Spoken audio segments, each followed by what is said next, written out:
കൊല്ലം mayor honey ബെഞ്ചമിനെതിരെ വധഭീഷണി മുഴക്കിയ ആൾ പിടിയിൽ. തിരുവനന്തപുരം സ്വദേശി അനിൽകുമാറാണ് പിടിയിലായത്.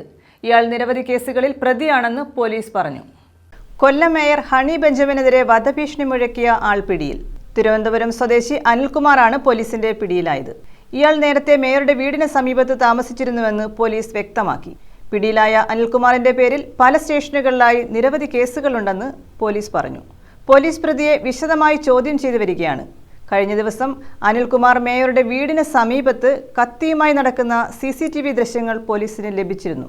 ഇതുകൂടാതെ മേയറുടെ വീടിന്റെ പരിസരത്തും ഓഫീസിലുമായി തൊപ്പി ധരിച്ച യുവാവ് എത്തുകയും മേയറെക്കുറിച്ച് തിരക്കാറുണ്ടായിരുന്നുവെന്നും ഇതിൽ സംശയം തോന്നിയ നാട്ടുകാർ തന്നെയാണ് ഈ വിവരം മേയറുടെ ശ്രദ്ധയിൽപ്പെടുത്തിയത്.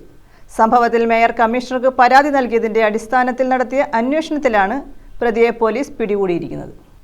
ന്യൂസ് ബ്യൂറോ, കൊല്ലം.